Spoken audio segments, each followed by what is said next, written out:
Друзі, вітаю! Дивіться, я хочу підняти таку дуже важливу тему, що в Україні сьогодні є. Чи є в нас лікарні, чи СІЗО замість лікарень. Тому що лікарня сьогодні в нас виглядає як тимчасовий ізолятор для отримання громадян.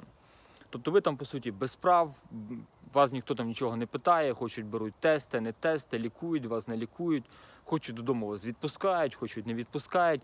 На це жодних документів отримання часто і немає. Позитивних тестів на коронавірус у вас нема, виписки ніхто вам не дає з підписами, але вас утримують, погрожують поліцією. І мені прикро, що на це йдуть в Україні лікарі. Лікарі, чому ви йдете на злочин проти власного народу?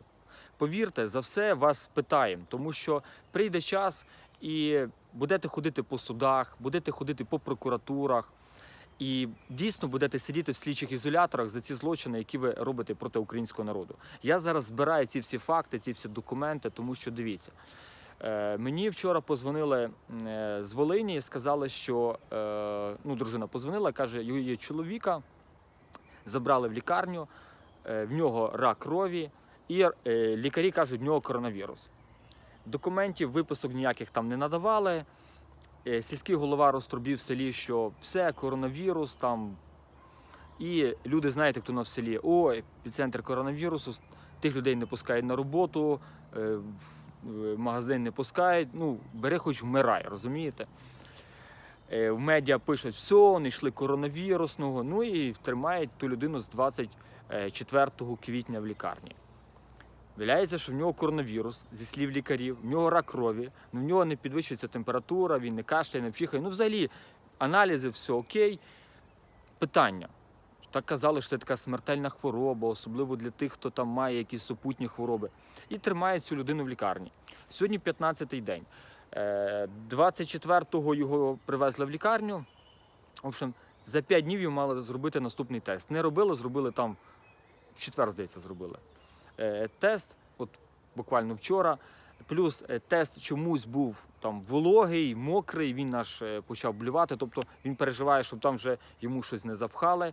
І він сьогодні перебуває в Волинській лікарні номер 2. Цей чоловік, в мене є відео жінки на сторінці в Фейсбуці, можете зайти, подивитися. І дуже цікаво, мені скинули сьогодні документи по тому чоловікові, що саме сільський голова розтрубів по селу. Сільський голова по селу розтрубів, що в чоловіка коронавірус.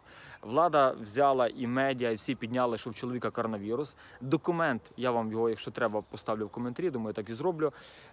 Там він не має ні печатки, ні підпису. Уявіть собі, що ви приходите до свого роботодавця і кажете, мене не було там 2 тижні. Роботодавець каже, окей, там, ти, здається, що на лікарняному, покажи довідку, ви показуєте довідку без печатки, без підпису. Роботодавець вам каже, це ж не документ. Ви кажете, ні, це документ. Як? Це ж там видно, надруковано. Не надрукувати можу я, ви на комп'ютері будь-що. Без підпису, без печатки і так далі. Тому, друзі, цього чоловіка тримають без жодних документів. Потім аж сьогодні дали їм там той діагноз. І то через Viber якось там кидали, капець. І пише, діагноз коронавірус, знак питання. Що це за діагноз? Коронавірус, знак питання. За що ви людину з раком крові тримаєте в лікарні? Там же жінка плаче, чоловік, той, який лежить в лікарні, плаче. Як він вийде з тої лікарні, вже всі не знають. Сьогодні жінка мені дзвонить, каже, передавали передачу в лікарню. Гуляєте, передавали передачу. Через охорону просять, молять, візьміть передачку, дайте людині, щоб вона там щось їла. А я кажу, в СІЗО так нема. Тобто там легше передати передачу, бо жінка мені каже, там можуть взяти передачу або взагалі не брати, тобто можуть і не передати передачу чоловікові. Тобто виявляється, що у нас сьогодні лікарні, бюджетні установи за наші податки, які отримують, стали як слідчі ізоляторі, СІЗО. Тобто вони стоять під вартою, ці часто Нацгвардія, як в Подільській, Одеській області, або просто охорона там стоїть, все закрито, нікого не пускають. Тобто, якщо в тебе якась хвороба, тебе не пускають, тотальний коронавірус, і то я сумніваюся, той коронавірус з тими їхніми липовими тестами і тим, як поводяться сьогодні наші лікарі, мені, чесно, за них встидно, що в нас такі лікарі. Тому, друзі, якщо маєте знайомих лікарів і знаєте, чули, що, можливо, вони щось таке роблять, дзвоніть і журіть їх. Кажіть, що ж ти робиш? Чому ти йдеш проти свого народу? Якщо у вас є знайомі журналісти, дзвоніть їм і кажіть: ти журналіст, чому ти цю липу постиш? Постиш постійно в соцмережах, на сайтах, в радіо, в телебаченні. Відключайте взагалі зомбоящики. Будьте вільними людьми. Тому, друзі, ми сьогодні маємо задати собі питання. В нас в Україні лікарні чи лікарні перейшли ізолятори тимчасово утримані людей без їхньої волі? От давайте дамо собі відверту відповідь. І відверто скажіть, ви сьогодні довіряєте лікарям? От по тій інформації, що у вас є. Я не довіряю. Я дуже поважаю лікарів, багатьох. Але багато я бачу, хто пішов служити системі. Системі, яка пішла проти людей. Я дуже поважаю професію журналістів. Але ті журналісти, які продалися за 30 срібняків і працюють на центральні телеканали і цю дурню постять про коронавірус зранку до вечора. І це стосується місцевих сайтів і газет, які просто здались, продались за 30 срібняків.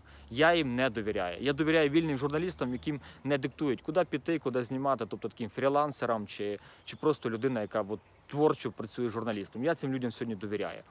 Я довіряю лікарям, які сьогодні не лікують коронавірус, скажу це як є, тому що вони лікують інші хвороби. І не є в цій змові з владою, з тим туманом, з коронавірусом, з тим карантином абсурду.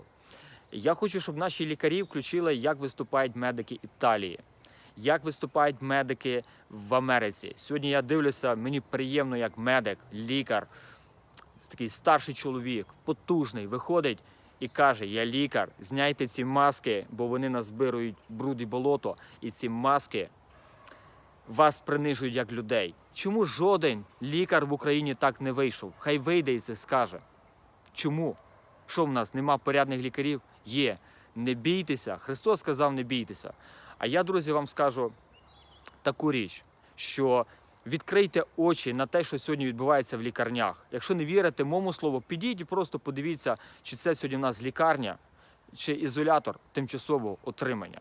Я думаю, що тут в державі треба міняти не тільки владу, а повністю медичну систему. І лікарі, які пішли сьогодні на злочин, повірте, ви всі будете відповідати по закону, будете ходити по судах, по прокуратурах і будете ще сидіти в слідчих ізоляторах справжніх.